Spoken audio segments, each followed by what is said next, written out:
When I stand before you, God, I will ask about the Palestinian children. When my life ends and I stand on whatever shore waits beyond, there will be one question I cannot let go. What kind of God lets Palestinian children die? Not a theological riddle, not a question dressed in doctrine. A human scream, plain, urgent, and impossible to soften. Look at their faces. Palestinian children with names that could be any of ours. Toddlers who love to chase sunlight. Teenagers who like the same songs we do. Infants who smelled of milk and possibility. They learned to laugh in the same small rooms where fear later came to live. Their pictures flood our phones. Their graves fill our streets.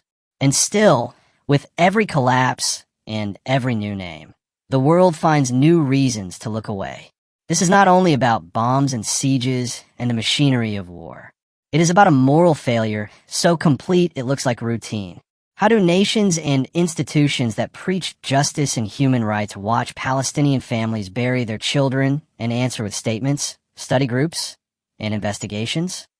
How do people who call themselves compassionate write sympathy and then sign contracts, send weapons, or whisper that politics is too complicated for action?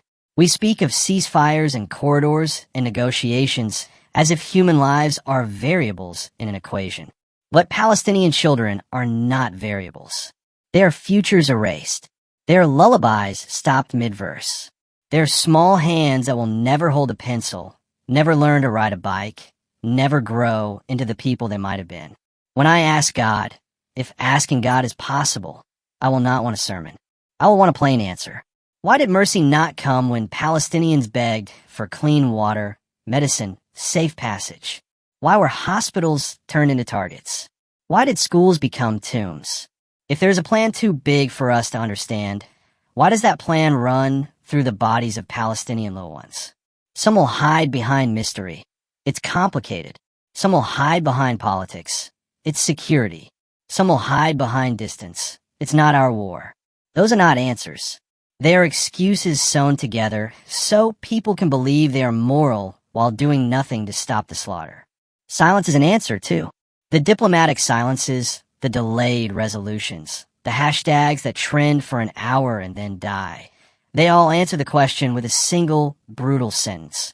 Some lives may be lost, and the world will move on. That silence is not neutral. It chooses. It judges worth. It decides who gets urgent help and who gets a condolence tweet. This is not blasphemy. It is grief given a name. When I ask God about Palestinian children, I will demand not just an explanation, but a command. If God permits such suffering for inscrutable reasons, let that permission come with a mandate. No more. Protect the children. Hold the guilty to account. Make the powerful act. If there is mercy beyond our eyes, let it be shown through human hands, through rescue, safe shelter, medicine, and unwavering protection for Palestinian lives. But prayer alone is not enough. Tears must force our feet to move. Naming the Palestinian children, saying their names at dinner tables, in parliaments, on sidewalks, must become a form of resistance to forgetting. We must use our voices, our votes, our small stubborn acts of solidarity to become the mercy that was denied them. Send aid. Demand accountability. Block the weapons. Show up at borders and hospitals. Keep writing until boredom with their suffering is impossible. Ask yourself, what kind of people will we be in the story we leave? Will we be those who wrung our hands and then let the world continue? Or will we be those who, seeing Palestinian children die, finally understood that human life cannot be negotiated away? When I stand before God, I will not stop asking until an answer is given that dares to call itself just. And if that answer is silence, then the only honest reply we can give is action. Let us be the hands that bring Palestine its medicine, its shelter, and its dignity. Let us be the mouths that speak their names until every single child is remembered. Because the real and terrible question is not only what kind of God permits this, it is what kind of people permit it. If the heavens offer no explanation, then let our lives be the explanation.